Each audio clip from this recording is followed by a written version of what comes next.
안녕하세요. 답도 안 나오는 시댁에서 죽기 살기로 탈출한 30대 여성입니다.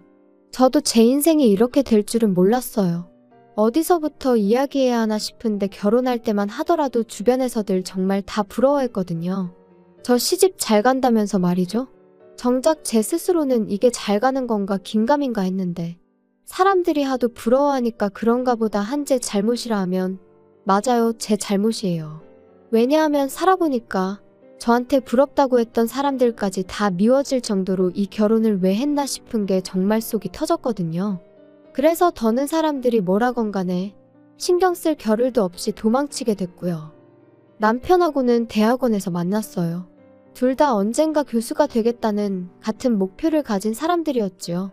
그래서 연애하는 동안 다른 연인들처럼 어디 좋은데 구경 다니고 맛있는 거 먹으러 다니고 그럴 여유는 없었지만 나름대로 든든한 동지다 생각하고 서로 의지하며 연애를 해나갔던 게 사실이에요.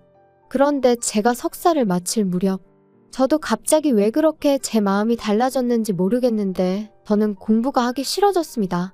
문득 주변을 둘러보니 다른 친구들은 나름대로 자기들 커리어도 만들고 그런 와중에 결혼도 하고 아이도 키우고 그런데 저만 제자리에 있는 것 같았거든요.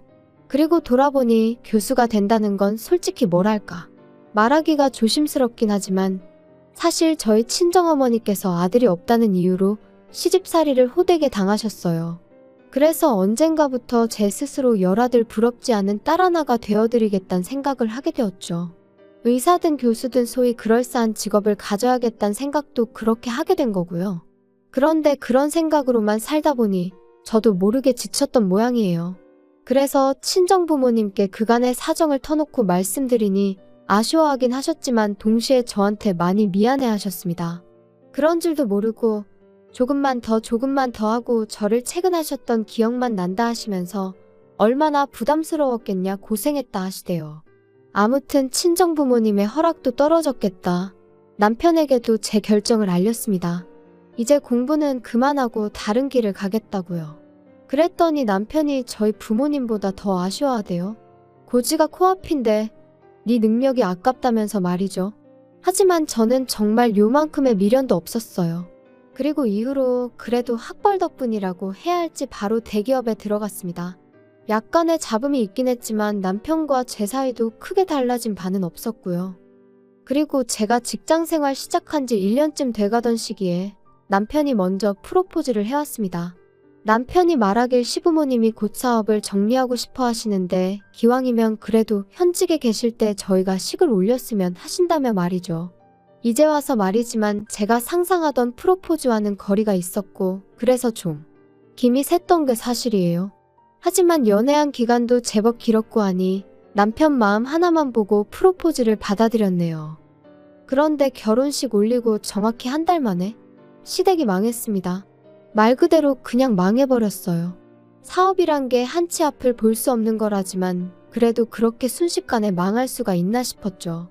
게다가 분명히 남편이 프로포즈를 할 때만 하더라도 사업을 정리하고 싶어 하신다 했지 망해가고 있다고는 안 했으니까요. 정말이지 제 입장에선 마른 하늘의 날벼락 같은 일이었어요.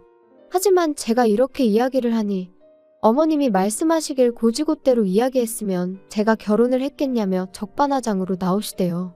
게다가 저희 쪽에서도 사돈될 집안, 그러니까 당신들이 사업을 했으니 여러 가지로 여기저기서 말하기 좋았지 않았냐 하는데 어이가 없어서 더는 뭐라 상대해야 할지도 모르겠더라니까요. 게다가 거기서 끝이 아니었습니다. 박사과정을 밟고 있는 줄 알았던 남편은 실은 저와 마찬가지로 석사까지만 마치고 이후로는 아버님 사업을 돕는답시고 반년 가까이 학교에 나가지 않고 있었더라고요. 그래서 그럼 그동안 교수님이랑 주고받았다는 대화며 연구한다던 프로젝트며 그건 다 뭐냐 따지니 그냥 늘상 하던 이야기니까 적당히 둘러댔던 거라며 그래도 저를 끝까지 속일 생각은 아니었다고 오히려 저한테 그런 거짓말을 할 때 자기 기분은 어땠을지 한번 생각해 본 적이나 있냐는데 피는 못 속인다더니 정말 어머님하고 꼭 닮은 모습에 기도 안 차더라니까요. 그래서 이거 다 사기 결혼이다. 도저히 못 참겠다 했습니다. 그런데 변호사를 만나서 알아보니 이건 사기 결혼은 아니라는 거예요. 제 입장에선 다 속았다 싶었는데 법적으론 속은 게 아니라니. 환장할 노릇이었죠. 게다가 그게 다가 아니었습니다. 시부모님은 결국 사시던 집까지 파셔야 했는데 그러고 나니까 말 그대로 거리에 나앉게 되신 거죠. 그리고 남편은 그런 시부모님이 너무나 불쌍하다며 제 앞에서 아주 눈물 콧물 흘려가며 꺼이꺼이 울어댔는데 그런 남편을 보고 있으니 치미는 우라와는 별개로 마음이 편치만은 않더라고요. 그리고 그런 제 마음을 남편도 눈치를 챈 건지 부탁이랍시고 한다는 소리가 우리 지금 사는 아파트가 얼마나 가지? 뭘 얼마나 가긴 얼마나 가. 우리가 아파트 산지 얼마나 됐다고. 우리 샀을 때랑 비슷할걸? 그럼 우리 아파트 담보로 한 1억 정도 대출 받을 수는 있나? 1억? 대출? 뜬금없이 왜? 아니, 이번에 어머니 아버지 집 하셨잖아. 이사 가셔야 되는데 그래도 좀 살만한 집에 가시려면 1억은 있어야 될 것 같아서. 우리가 대출 받아서 그 돈 해드리면 안 될까? 그게 말이 되니? 당신이랑 나랑 결혼할 때 양가에서 1억 5천씩 받아서 이 아파트 산 거잖아. 그리고 이 아파트 공동명의로 샀는데 뜬금없이 대출을 받으면 좀 앞뒤가 안 맞는 것 같은데? 자기 그리고 대출 갚을 능력은 돼? 지금 벌이도 없으면서. 저희가 결혼할 때 양가에서 똑같이 1억 5천씩 받았고 그래서 공동명의로 계약을 했거든요. 그런데 이제 와서 대출을 받자니 대출을 받게 되면 그건 남편이랑 저랑 같이 갚아야 되는 거고 아무튼 어느 정도 정이 떨어진 상태라 그런가 그런 계산까지 하게 되니까 머리도 복잡하고 기분도 안 좋고 그래서 남편더러 그러지 말고 그냥 아파트를 팔자고 했어요. 아파트를 팔아서 당신이 결혼할 때 들고 온 돈 1억 5천에서 1억을 내줄 테니 그거 시부모님 드리라고 했죠. 그리고 나머지 돈으로 우리 두 사람 형편에 맞는 아파트를 새로 사자. 그러니까 남편이 세금이니 이사 비용이니 따져가며 난색을 표하더라고요. 하지만 제 입장에선 이보다 깔끔한 해결책은 없다 싶었습니다.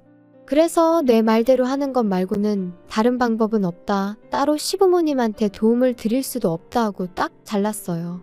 참고로 이 무렵엔 남편도 무직이었습니다. 박사 때려치고 쓰러져가는 아버님 사업 어떻게든 살려본답시고 거기 뛰어들었던 건데 사업은 망했지. 박사 과정은 뭐 자기가 마음대로 때려친다고 또 마음대로 시작할 수 있는 건 아니거든요. 돈이 없다고 못하는 과정은 아니지만 돈 없고 인맥 없으면 빠듯한 게 현실이고요. 그래서 결국 아파트를 팔고 저희는 방 2개짜리. 그것도 말이 좋아 방 2개짜리지 거실도 없는 작은 아파트로 이사를 했어요. 그나마 돈이 부족해서 친정부모님이 5천만 원 더 보태주셨지요. 여담이지만 친정부모님께서 저더러 뭐하러 이런 꼴까지 봐가면서 사냐고 그냥 헤어지란 말씀도 하셨습니다. 하지만 그놈의 정이 뭐라고 그래도 한때는 서로 의지해가며 같은 길을 걸었다 보니 게다가 솔직히 사정을 모르는 남들이 보면 제가 그냥 남편을 버리는 걸로 보일 것 같았는데 그게 신경이 쓰이더라고요. 그래서 한때는 사기 결혼이라고 혼인무효까지 알아보기도 했었지만 어떻게든 남편 스스로 자리라도 잡게 도와주자고 그리고 그때 이혼해도 늦지 않는다. 제 나름대로 도의는 지키려고 했어요. 그런데 이런 제 마음이 남편이나 시부모님에겐 그저 만만하게 보였던 모양입니다. 작년 늦가을 두 분이 반지하 생활은 도무지 못하겠다 하시더니 자꾸만 연락도 없이 저희 집에 오기 시작하셨거든요. 그리고 하루만 이틀만 하면서 자꾸 주무시고 가시기 시작하셨는데 저는 아침 일찍 출근해서 야근까지 하고 집에 오면 10시, 11시.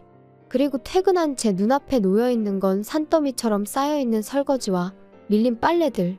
사실 이때까지도 남편은 계속해서 그래도 자기가 저보다 학벌도 좋은데 제가 다니는 회사보다 급이 낮은 회사는 못 간다고 버티고 있었단 말이에요. 그러니까 한마디로 계속해서 백수인 상황이었죠. 진짜 계속 이럴 거야? 하다못해 당신 먹은 거 설거지하고 당신이 어지른 거 청소는 좀 해놓으라고. 내가 무슨 밥을 차려놓으라는 것도 아니잖아. 내가 지금 남편하고 사는 건지 아들하고 사는 건지. 아, 알겠다니까. 너 지금 네가 돈 좀 벌어온다고 유세 떠는 거냐? 그리고 냅두면 알아서 다 하는데 네가 잔소리를 하니까 하기가 싫은 거 아니야? 언제 하든 해놓기만 하면 되는 거지. 나는 뭐 그 정도 자유도 없어.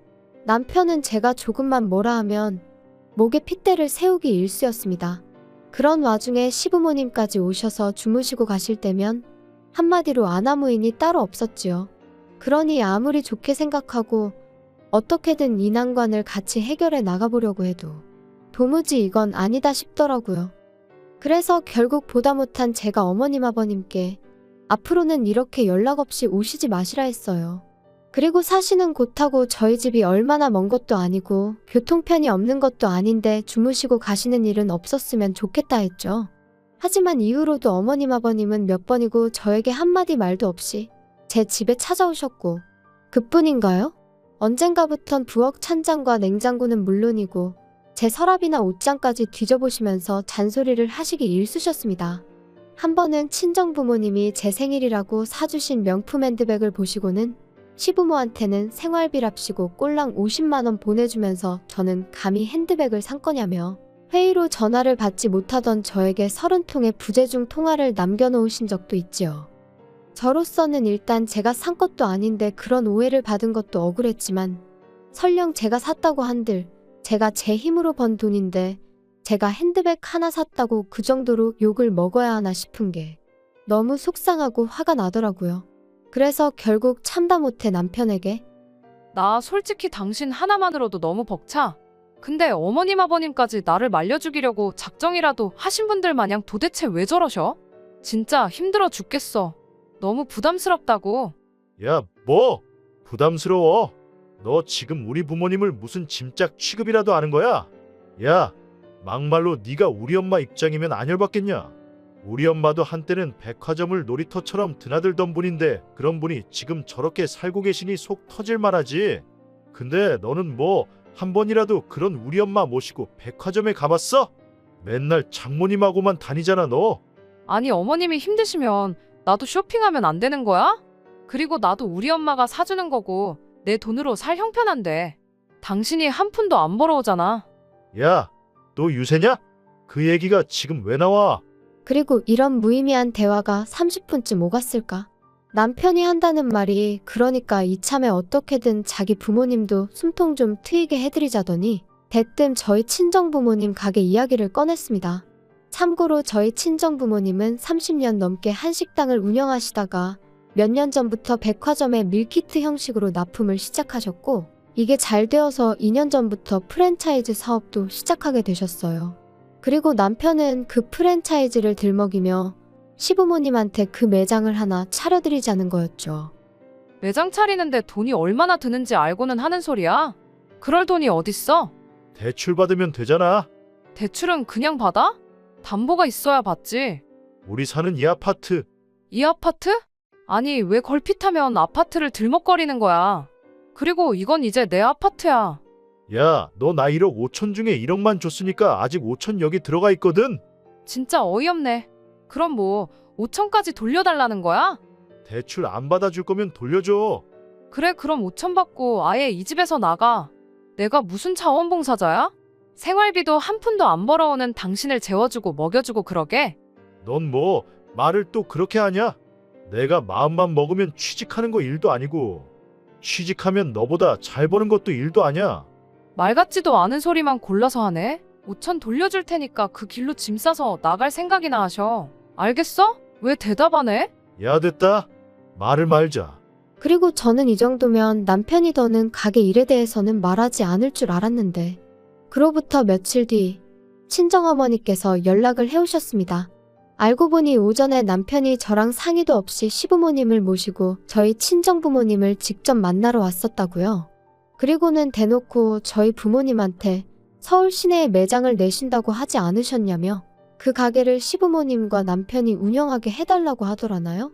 당황한 친정부모님께서 지금 쉽게 가타부타 결정을 내릴 문제가 아닌 것 같다고 일단 의사는 알겠으니 생각할 시간을 달라며 세 사람을 돌려보내셨다는데 전화를 받는 내내 제 손이 부들부들 떨리는 게 느껴졌어요. 그리고 친정부모님께선 저더러 어떻게 했으면 좋겠냐 하시더니 당신들은 솔직히 내키지 않는다 하시더라고요. 프랜차이즈라는 건 한 매장에만 문제가 생겨도 다른 매장들까지 영향을 미칠 수 있기 때문에 무조건 하고 싶다 해서 이름을 쓰게 해줄 수 있는 건 아니라면서 말이죠. 그리고 저는 그런 친정부모님께 저한테 설명하지 않으셔도 된다, 저는 다 안다, 이해한다 했습니다. 그리고는 저 때문에 내키지 않는 일은 하지 마시라고 저도 원치 않는다 했어요. 그리고 더는 걱정 마시라고 남편한테도 제가 직접 이야기하겠다 했네요. 그날 저녁 남편이 어딜 갔다 오는지 싱글벙글 웃으며 집에 들어오더군요. 저는 그런 남편을 보고 기가 찼지만 할 말이 있으니 앉아보라 했어요. 그리고는 잔뜩 기대에 부풀어 있는 그 얼굴에다 친정부모님이 내리신 결정을 전했습니다. 그랬더니 아니나 다를까 남편이 또다시 목에 핏대를 세우며 사위도 자식이라는데 너무하네 어쩌네 악을 써대더라고요. 그리고는 급기야 저희 부모님하고 자기가 얘기를 좀 해봐야겠다 하는데 아니 안 된다는데 자꾸 무슨 이야기를 해보겠다는 건지 저도 너무 화가 나더라고요. 이 인간이 도대체 장인장모 알기를 뭐로 알길래 자꾸 맘먹으려드나 싶고 그래서 싫다면 싫은 줄 알지 왜 자꾸 사람을 괴롭히냐 그만하라 했습니다. 그랬더니 남편이 욕을 하면서 옆에 있던 리모컨을 집어던지는데 비록 제가 맞진 않았지만 정신이 정말 확 들더라고요. 이번엔 리모컨이었지만 다음엔 뭘 어디다 던질지 막말로 저를 때릴 수도 있는 거고요. 그리고 그 생각을 하니 소름이 쫙 끼치는 게 더는 한 공간에 있을 수가 없다 싶었습니다. 그래서 그 길로 말 그대로 도망치듯 지갑과 차키만 챙겨 집을 뛰쳐나왔어요. 친정으로 가자니 부모님이 괜히 당신들 때문이라 생각하시면 어쩌나 걱정이 되고 하지만 그래도 결국엔 부모님 말곤 달리 기댈 곳이 떠오르지 않대요? 그래서 친정으로 향했어요. 당연히 밤 10시가 다 돼서 연락도 없이 딸이 왔으니 친정부모님도 대번에 남편하고 싸웠냐 하시는데 뭐라 말도 안 나오고 긴장이 풀린 건지 눈물만 주룩주룩 쏟아지더라고요. 그리고 그렇게 한참을 부모님 앞에서 울다가 남편이 욕을 하며 리모컨을 집어던지더라. 눈에서 말 그대로 살기가 느껴지더라. 나 정말 언제까지 이렇게 살아야 하는 건지 모르겠다. 이혼하고 싶다 했습니다. 그랬더니 이제껏 말을 아끼시던 아버지께서 남편에게 직접 전화를 거셨어요. 1시간 내로 튀어오라고요. 남편은 예전부터 저희 아버지를 어려워했고 상황도 상황이었던 만큼 불이 나게 온기색이 역력하더군요. 그리고 앉지도 서지도 못하고 어정쩡하게 있는 남편더러 아버지께서 무릎 꿇고 앉으라 호통을 치셨더니 그제서야 남편이 허겁지겁 내내하며 앉는데 그 꼴이 어찌나 우습던지. 그리고는 아버지께서 남편에게 저와 이혼하라 하셨습니다. 제 의견은 이미 확인했고 자네 의견 묻자고 부른 게 아니라며 이건 통보니까 집에 가는 대로 짐 싸서 내일 오전 내로 나가라 하셨지요.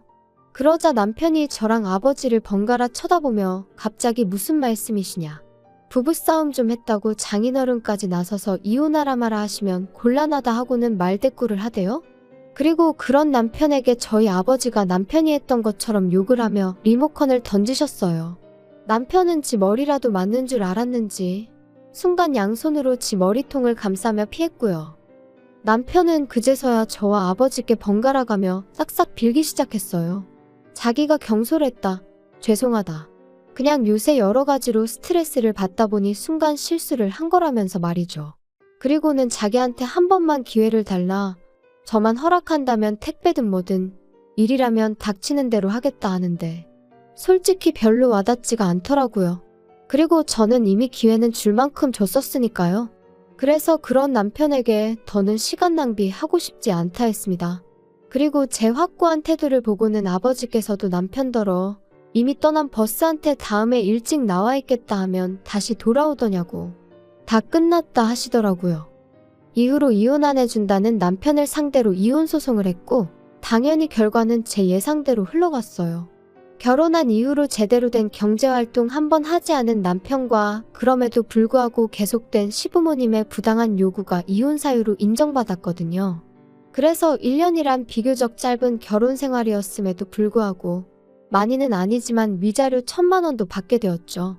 그런데 어째서인지 기쁘다기보다는 후련하고 행복하기보다는 속이 시원한 정도였어요. 한편 남편은 그렇게 저와 이혼하고 원래는 시부모님이 사시던 집에 들어가려 했던 모양입니다.